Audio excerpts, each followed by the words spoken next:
All women are different, but they are all women. This video is androcentric from a men's point of view and is presented as opinion, commentary, and debate. Expressing opinions is not violence. These are ideas to challenge, question, and argue in public, because classical liberalism relies on the First Amendment for its dialectic.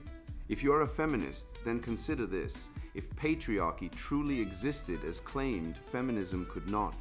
And if all men are trash and women are equal to men, then what are we to conclude? Women will die for their children, men will die for their wives and children, and God chose to die for all mankind. Authority rolls up with responsibility. If this framing of facts offends you, click off to a cute cat video. Proceeding further will expose you to gamma bias and criticism directed at ideas, claims, institutions, not at any individual's virtue or dignity. Our method follows the 7 liberal arts. The trivium, grammar, logic, rhetoric, and the quadrivium, arithmetic, geometry, music, and astronomy. And the transcendentals, the good, true, and beautiful. If this framework is not for you, feel free to exit now. It's no disgrace. Women are wonderful. God bless America. Men are great. Kampf, written by Conrad Riker, available now, links in description. The Concrete Purgatory and the Iron Ladder, a syllogistic decimation of the gynocentric cult, from the frozen streets of male disposability to the crucifixion of Eros, and why the silent, unapologetic man is the West's last hope. You look out at the smoking ruins of the West and ask, why? Why do the skyscrapers built by the iron will of your forefathers now shelter women's resource centers that sit empty and heated while a frozen veteran dies on the great outside? His only shelter the cardboard box of a system that used him for cannon fodder and discarded him like a broken tool. This is not a glitch, it is the syllogism of a suicidal culture. Major premise: a civilization that wishes to survive protects its builders and defenders. Minor premise: our gynocentric order sacrifices its builders to subsidize the feelings and failures of the fair sex. Conclusion: we are governed by a death cult. You have been betrayed by a conspiracy of lies so vast, it makes the Tower of Babel look like a lesson in structural engineering. And the first step to reclaiming your soul is admitting that the patriarchy they warned you about is the only thing that could have saved you from the chaos of the feminine imperative. You feel it in your gut every time you bite your tongue to keep the peace, don't you? You have been conditioned to view your own silence as aggression and your logic as oppression. Consider the apology trap, the modern inquisition, where you are forced to confess to sins you never committed just to appease the emotional volatility of a partner or a pink-haired HR commissar. It is a shit test on a civilizational scale. If you apologize when you're not at fault, you're not being reasonable.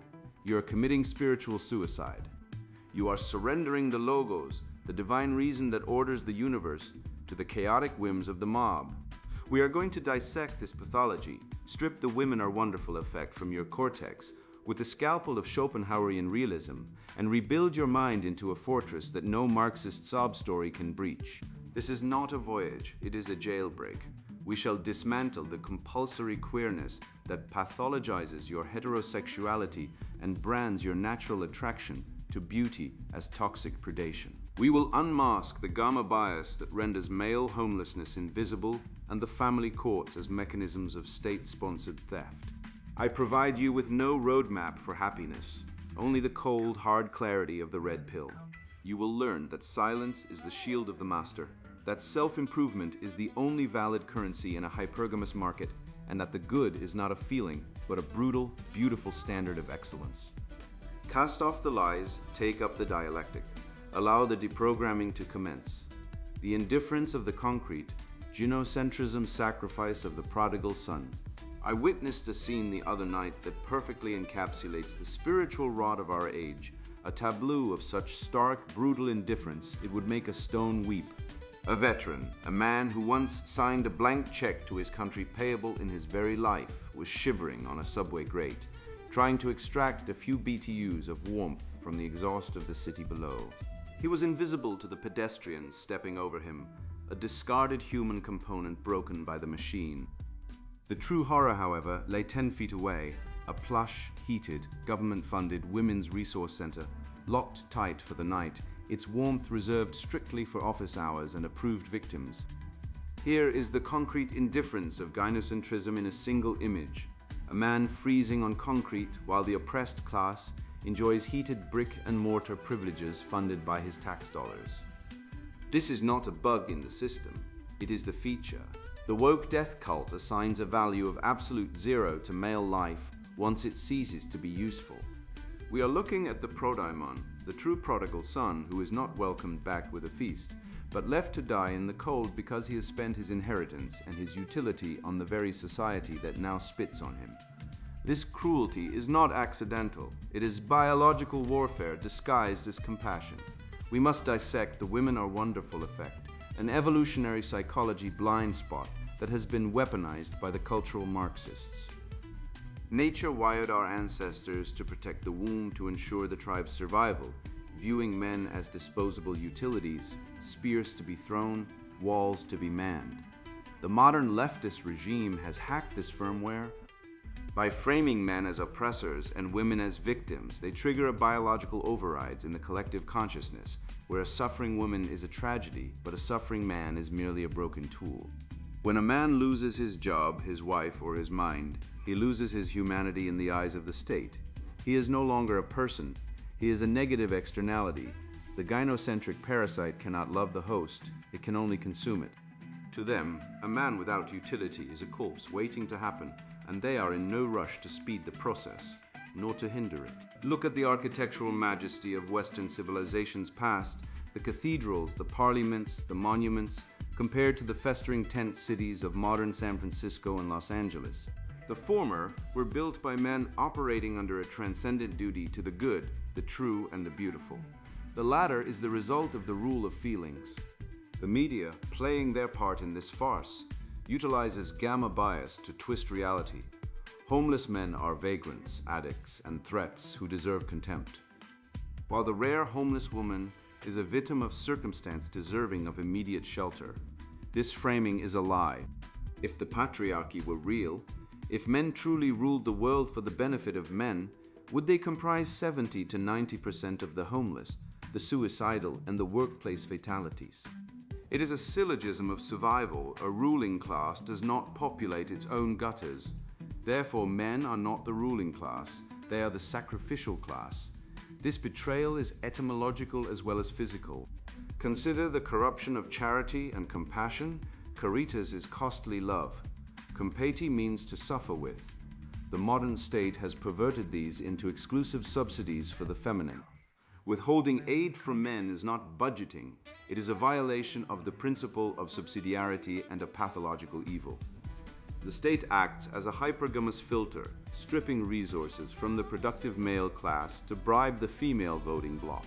When the rule of law is replaced by the rule of feelings, we see the rise of the Me Too kangaroo courts and the destruction of due process.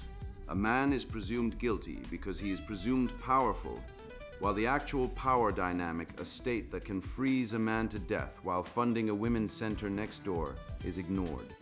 The stoic dignity of the discarded man on the grate is the only truth left in a world of lies. The only solution is to build parallel civil society associations, male-only shelters, and mutual aid networks funded by men, for men, bypassing the hostile bureaucracy entirely. We must save ourselves, for the parasite will die only after it has consumed the last of us. This misreading of the masculine spirit is not merely ignorance, it is a tactical assault on the faculty of reason itself. The feminine imperative, terrified of the vacuum where truth sits waiting to judge, demands a constant, suffocating stream of verbal output to drown out the voice of sanity. They pathologize his silence because a man who does not speak cannot be gaslit, and a mind that remains closed to their manipulation is a fortress that cannot be breached by the emotional incontinence of the mob. The tyranny of the chatter and the sin of contrition. Silence stands as the supreme rebuke against the clamor of the crowd. The roots of the word lie in the Latin salere, signifying quietude, yet its essence originates from the Indo-European bases, to hold or rest. The masculine soul is a fortress, and quiet acts as its moat. Oppose this against the current genocentric horror, a discord of approval-seeking sound, that dreads the emptiness more than anything. For the feminine imperative and its Marxist servants, quiet is not repose. It serves as an indictment. It represents the horrifying void where their brittle stories resound as empty falsehoods.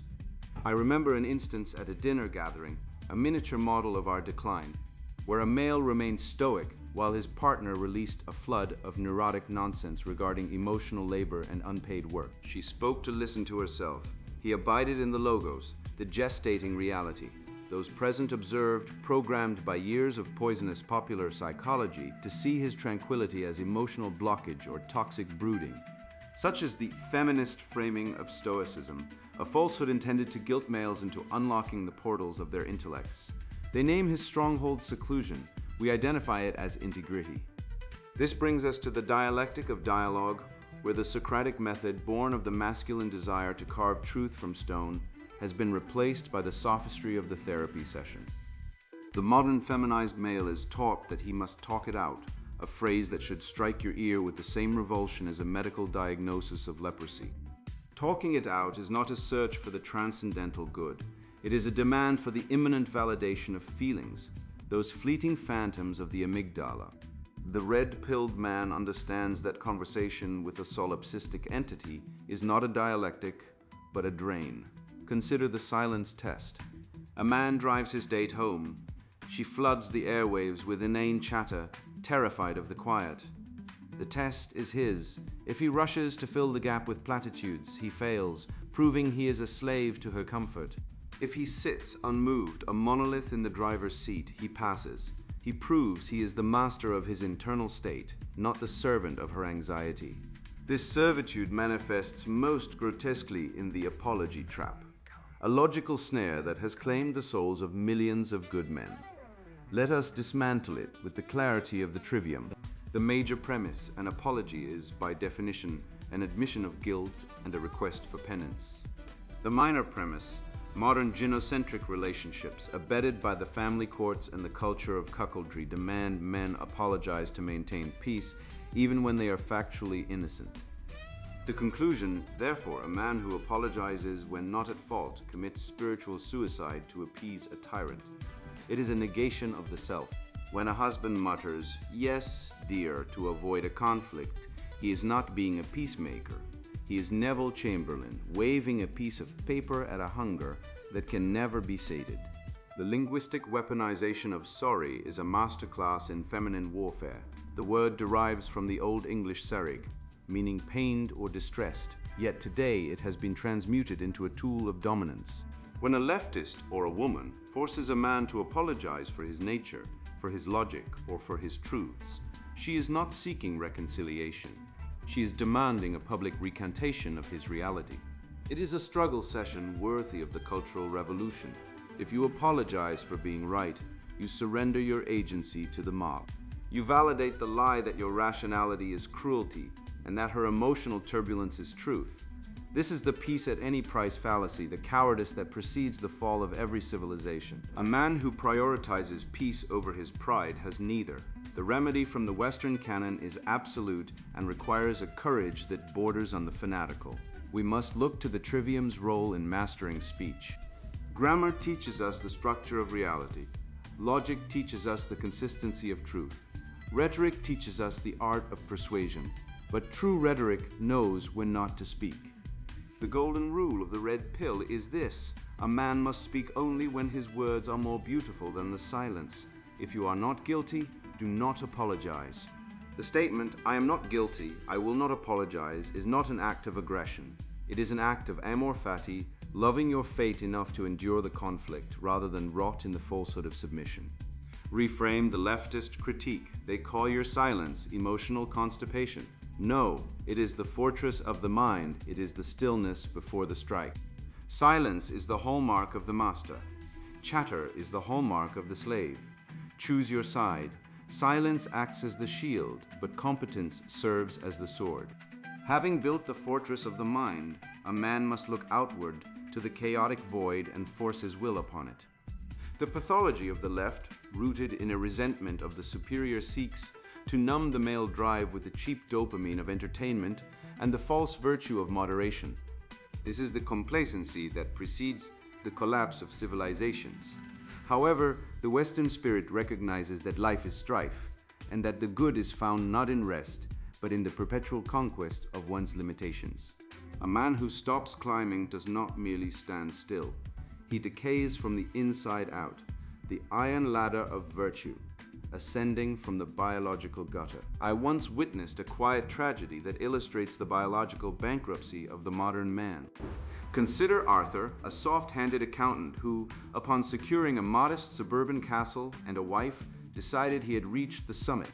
He hung up his sword, swallowed the blue-pill pabulum of happily ever after, and replaced his martial vigor with video games and craft beer.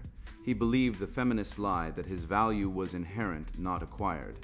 5 years later, following the inevitable, irreconcilable differences, a euphemism for a woman's hypergamous boredom, Arthur was ejected from his own home by the gynocentric family courts, stripped of his assets, and reduced to a visitor in his children's lives. Contrast this with Silas, a man who, upon noticing the first signs of his wife's wandering eye, did not whine but weaponized himself. Silas mastered a high-value trade, hardened his body into iron, and diversified his resources. When the crash came, Silas didn't crumble. He thrived, ascending to a higher tier of existence while his ex-wife scrambled for crumbs. Arthur became the rubble. Silas remained the architect. The lesson here is forged in the cold fires of logic, a syllogism that would make Heraclitus weep with validation. Major premise: life is defined by motion, struggle, and the chaotic flux of becoming. Minor premise: stagnation is the cessation of motion, indistinguishable from death. Conclusion: therefore, a man who ceases to grow is actively dying. The modern world, a cesspool of cultural Marxism and toxic comfort, conspires to convince you that good enough is a virtue. It is not, it is a grave. To pause on the ladder of competence is not to rest, it is to rot. The universe does not tolerate stillness, it only rewards the ascending spirit with life, and punishes the static mass with entropy. The leftist industrial complex has pathologized this entropy by branding it a mental health crisis. They plaster the world with slogans about ending the stigma, while pumping men full of SSRIs to numb the screaming of their own souls. Let us deploy the trivium to dissect this fraud. The grammar of the situation is clear. Male depression is rarely a chemical imbalance. It is a spiritual atrophy. It is the logical result of a man denying his own telos, his purpose. The rhetoric of the therapist's office tells you to accept yourself as you are, a disgusting lie that contradicts the very essence of the male spirit. The logic dictates that if you are weak, you should not be accepted. You should be forged. Your anxiety is not a sickness. It is your biology sounding an alarm that you are insufficiently armed for the battle of existence. You are not depressed. You are unarmed. This preparation for battle was once codified in the Western tradition through the apprenticeship mastery ladder, a sacred hierarchy of competence that the equality-obsessed left seeks to demolish. Historically, a boy entered as an apprentice, submitting to discipline to learn the grammar of his craft. He became an itinerant, wandering, testing his skills against the reality of the market. Finally, he emerged as a master, creating a masterpiece that proved his virtue. This was a hierarchy based on arete, excellence, a concept alien to the participation trophy culture of the woke. The cultural Marxists demand equality of outcome because they fear the judgment of nature. They wish to flatten the pyramid because they cannot climb it. But nature abhors a flat line. It demands the hierarchy. To reject the ladder is to reject civilization itself, resigning yourself to the gray, egalitarian sludge of mediocrity. You must climb this ladder not merely for wealth, but because of the immutable biological arithmetic of the female nature, a truth Schopenhauer identified as the will to life. Women are hypergamous. They are programmed by evolution to look up. They seek the highest status male available to them. If you are not ascending, you are effectively descending in her eyes. This is not misogyny. It is the rigorous mathematics of survival encoded in DNA. When a man stops improving, he breaks the unspoken contract of attraction. He becomes invisible or worse, repulsive. The cruelty of the female is not a moral failing, but a biological failsafe. She discards the weak male, because nature demands the strongest genes. If you wish to keep your woman or attract a quality one, you must forever be the object of her gaze, looking upward at your ascent. Beware the false path of self-help consumerism, the castrated woke version of improvement that promises salvation through therapy, validation, and consumption. This is the passivity of the victim. The red pill path is one of agency. You do not heal your inner child by coddling it, you strangle it so the adult may breathe. The woke man buys a scented candle and complains about his feelings. The red-pilled man buys a kettlebell and reclaims his testosterone. One consumes, the other produces. One seeks to be coddled by the state or a therapist. The other seeks to dominate his environment through the acquisition of skills and resources. The former is the path of the slave. The latter is the path of the sovereign individual. Ultimately, the imperative of becoming is the pursuit of the transcendental of the good. The good is not a fuzzy feeling of benevolence, it is a state of excellence, a structural integrity of character and capability. To improve yourself is to actualize the divine spark stolen by the mediocrity of the herd. You are a project of nature, a cathedral of flesh and will. You must lay the bricks of discipline, mortar them with logic, and raise the spires of your competence toward the heavens. If you do not build this cathedral, you will become the quarry from which others draw their stones. You will be used, discarded, and forgotten. Build or be broken. Do not mistake Gregory's public flogging for a mere administrative error. It is a ritual sacrifice to the idols of an inverted reality.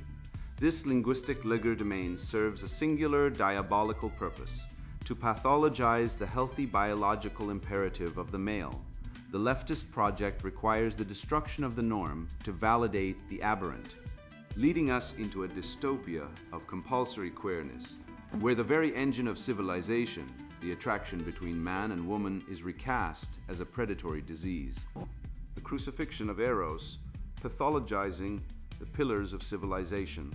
Harassment is a word that has undergone a linguistic lobotomy, stripped of its objective meaning to serve as a bludgeon against the heterosexual male imperative. I recall the case of a competent engineer, let us call him Gregory, who was marched out of his office by HR, the palace eunuchs of the corporate state, for the high crime of telling a female colleague that her presentation was compelling. Not lewd, not crude, but compelling. In a sane civilization governed by the trivium and the rigors of dialectic, this would be a compliment. In the current year, it is microaggression. The word harassment derives from the old French harrow, to set a dog on a hare. It is now the hysterical cry of the hare, pathologizing the very nature of the hound, demanding that the predator apologize for having teeth. We have allowed a legal and cultural framework where the biological reality of male initiative is reclassified as a crime, effectively criminalizing the good in favor of the safe, sacrificing competence on the altar of feelings. Consider the irrefutable logic of natural law regarding this cultural rot, stripped of the emotional sophistry used by cultural Marxists. Major premise: the survival of the species requires distinct sexes engaging in procreative union and the rearing of offspring. Minor premise: critical theory and modern feminism attack the reality of sex differences, pathologize heterosexuality, and dissolve the primacy of the family unit. Conclusion: therefore, critical theory is a biological weapon designed to terminate the species. This is not hyperbole. It is a syllogistic proof of civilizational suicide. By demonizing the patriarchy, which is etymologically and functionally merely the rule of the father, the logos, the ordering principle of the cosmos, the left seeks to murder the father at the metaphysical level, leaving a horde of atomized, infantilized orphans wandering the wasteland of the mixed constitution without a head. This is the compulsory queerness of the modern regime, a profound inversion of reality that would make Caligula blush. While biological reality dictates that 97% of the human population is heterosexual, the cathedral of woke seeks to normalize the remaining 3% into a mandatory dogma, casting the vast majority of normal, procreative coupling as predatory or toxic. It is a gamma bias, so severe it requires a total suspension of the intellect. Look at the statistics. Marriage rates are plummeting, sperm counts are dropping, and the nuclear family, that monarchy of parents and republic of children, is being dismantled brick by brick. They are not fighting for inclusion, they are waging a war of erasure against the biological bedrock of civil society associations. They take the aberration and raise it to the standard, solely to dethrone the standard, because the standard, the strong, providing logical male, reminds them of their own inadequacy. Let us be honest about the evolutionary biology driving this Marxist madness. It is a mating strategy of the weak. The leftist ideologue cannot compete in the meritocracy of the apprenticeship mastery ladder, where competence and stoicism are the currency, so they must burn the ladder down. By pathologizing toxic masculinity, a demon term if ever there was one, they attempt to domesticate the wolf into a lapdog. They attack stoicism as repression and aggression as violence, confusing the shield that protects the city with the sword that attacks it. These virtues built the walls of the city. They are the pillars of civilization. The weak seek to lower the bar so that their own lack of virtue goes unnoticed, preferring a crab bucket equality of misery over a hierarchy of excellence. They are not liberating anyone. They are castrating the protectors so they can loot the village unopposed. The only remedy for this spiritual necrosis is the unapologetic re-enshrinement of the masculine role. We must stop apologizing for our nature. We must reclaim the word patriarchy not as a slur, but as the noble structure of fatherhood and order. It is the head of the civilization, and without it, the body politic flails and dies. You want the transcendentals? Then embrace the truth. Aggression channeled is industry. Stoicism is the fortitude to build cathedrals. The male gaze is the spark of creation. Do not ask for permission to exist. Do not seek the validation of those who hate you. Reject the guilt trips of the feminist harpies and the soy-faced commissars of HR. Stand tall in the light of natural law. We are witnessing the suicide of the West, driven by a hatred of the father, and the only way to stop it is for men to once again be men, unyielding, logical, and wedded to the truth. Look at what we have done. We have dragged the festering, parasitic ideologies of cultural Marxism into the blinding, unforgiving light of the logos and watched them wither. You have survived the descent into the abyss of the modern psyche and returned not with trauma, but with the shield of amor fati and the sword of dialectic. We dissected the homelessness crisis and found it was not a housing shortage, but a spiritual eviction notice served to men by a genocentric state that values the feelings of a neurotic feminist over the frozen body of a veteran on a grate.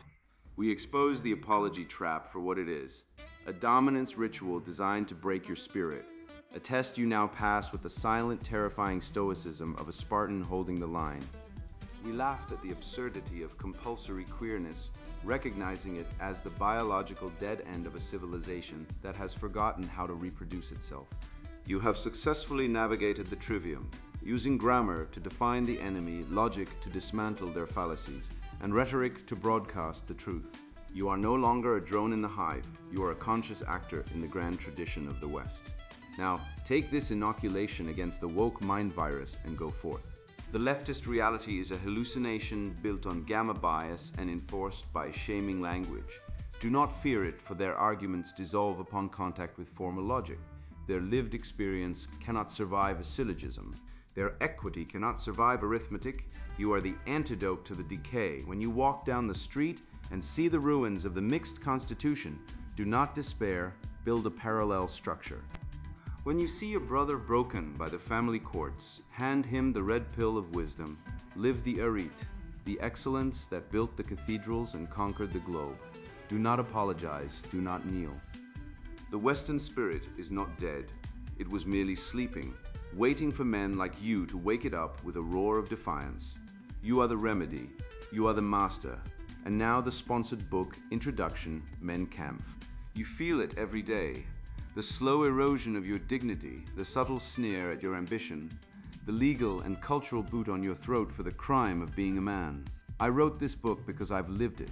I watched my brother lose his kids to a family court that treated him like a walking wallet. I buried a friend who chose a rope over another day in a world that called his pain privilege.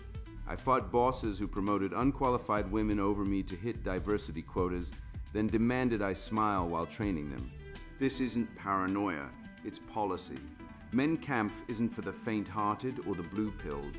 If you still believe equality is possible or worse, desirable, close this book now, go knit a pride flag. For the rest of you, this is your survival manual.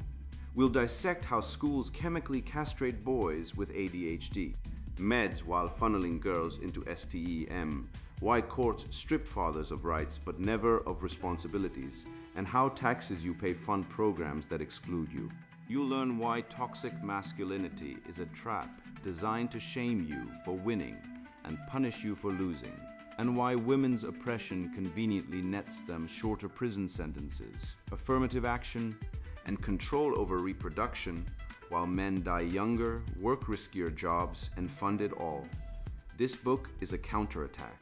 You'll see how feminism weaponizes evolutionary biology, women's monopoly on reproduction, to extort male labor, then labels your resistance bigotry.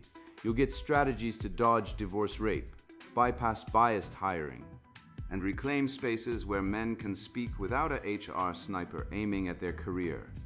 Data doesn't care about feelings. Men commit suicide 3.5x more than women, contribute 70% of global taxes, and remain 97% of combat deaths.